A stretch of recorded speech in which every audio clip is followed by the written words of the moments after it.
Здравствуйте, уважаемые друзья!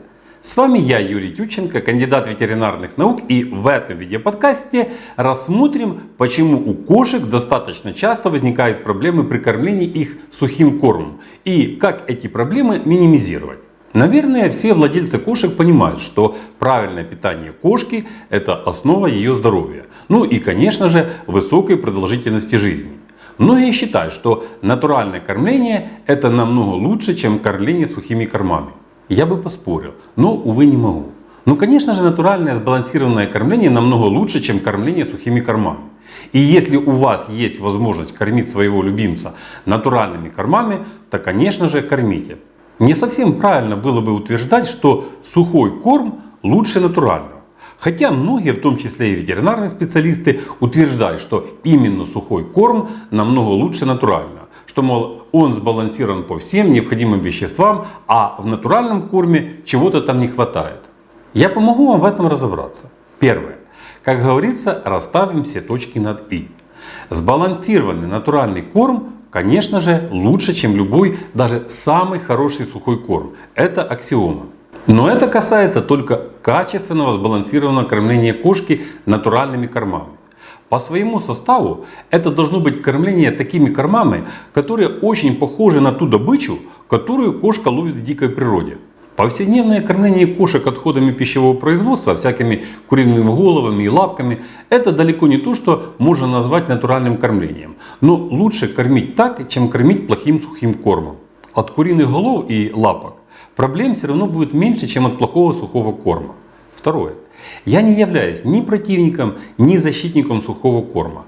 Мы, люди, тоже очень часто употребляем обезвоженную пищу. Например, те же мюсли. Хорошо ли это? Да как сказать. Если вы куда-то уехали в командировку или на отдых, и у вас нет другого выбора, как употребить все эти сухие концентраты, то это одна ситуация. Если же вы так постоянно питаетесь, то это уже плохо. А если вы еще и верите рекламе, что мюсли – это всегда лучший выбор для вашего организма, то это вообще ужасно. Не может быть сухой корм лучше натурального. Сори, для людей это называется пища. Хотя суть одна. То есть, получается, что все эти высушенные продукты в определенных ситуациях можно иногда и употреблять, если некуда деваться. Это что касается человека. Теперь от человека перейдем к кошкам, к особенностям их пищеварения и как сухой корм влияет на здоровье кошки. Первое. Кошки по своей природе это облигатные хищники, то есть им для полноценной жизни надо мясо, мясо и только мясо. Без мяса, то есть без белка, кошки жить не могут. Причем кошкам надо именно животный белок. Белок, полученный из растений, кошки усваивают плохо. Он для них неполноценен.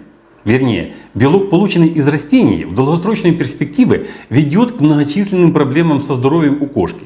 И этому есть много доказательств. Что касается сухих кормов, то в них как раз содержится очень много именно растительного белка. Причем, чем дешевле корм, тем больше в нем растительного белка. Это белок, полученный из сои, кукурузы и других растений.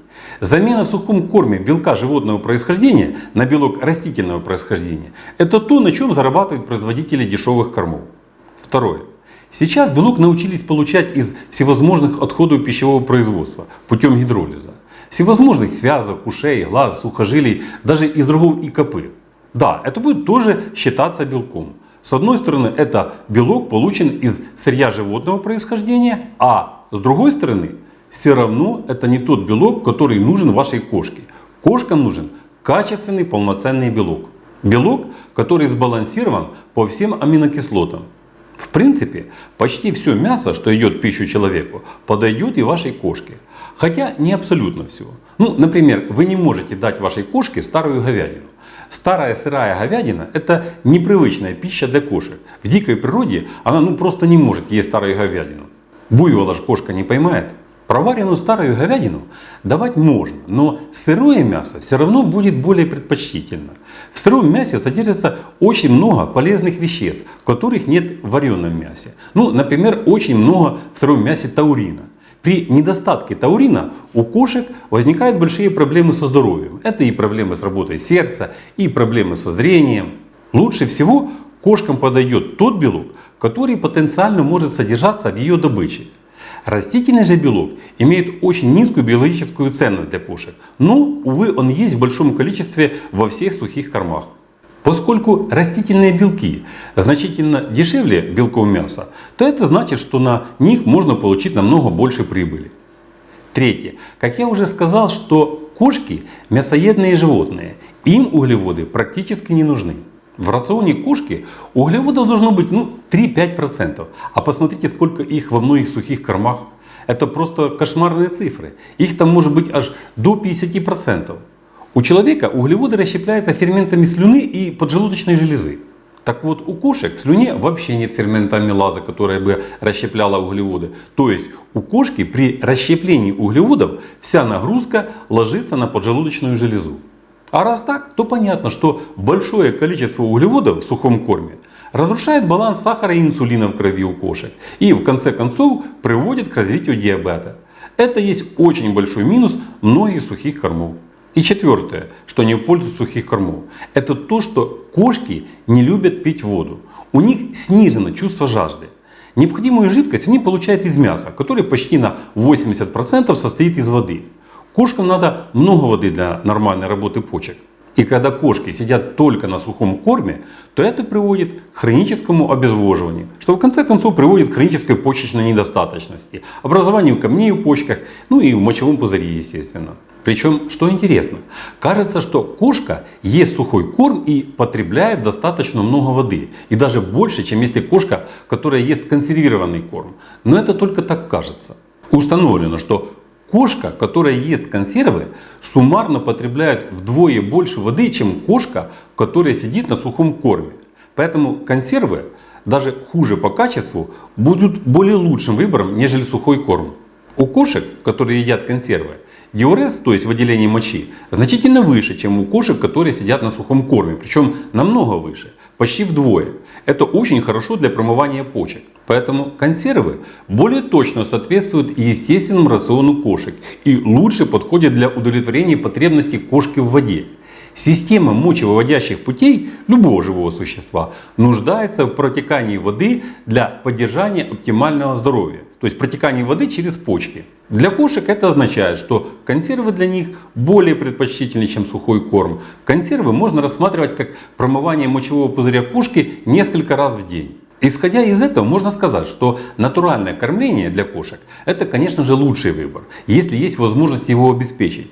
Что касается сухих кормов и консервов, то консервы однозначно лучше сухих кормов. Они обеспечивают более полноценное обеспечение организма кошки водой. Если у вас нет возможности обеспечить своей кошке полноценное натуральное кормление, то обязательно следите за составом сухого корма. В нем должно быть минимум белков растительного происхождения и минимум углеводов. Я об этом сказал выше. И если вы остановили свой выбор на сухих кормах, то обязательно обращайте внимание на эти показатели. Сухой корм должен быть качественным. Сейчас уже делают и такие корма. Со временем качество кормов сухих становится лучше. Увеличится количество знаний о питании кошек и появляются технологии, которые позволяют производить такие корма. Понятно, что кормление сухим кормом все равно будет уступать натуральному кормлению. Но все равно будут сухим кормом кормить многие. В первую очередь сухой корм это очень удобно. А человек существо ленивое и не любит прилагать много усилий к чему-либо. Натуральное кормление требует намного больше приложить усилий, нежели насыпать в мисочку сухого корма. А второе, это то, что качество сухих кормов постоянно растет. И можно выбрать что-то достойное и из ассортимента сухих кормов, чтобы минимизировать их негативное влияние на организм кошки. Были бы деньги.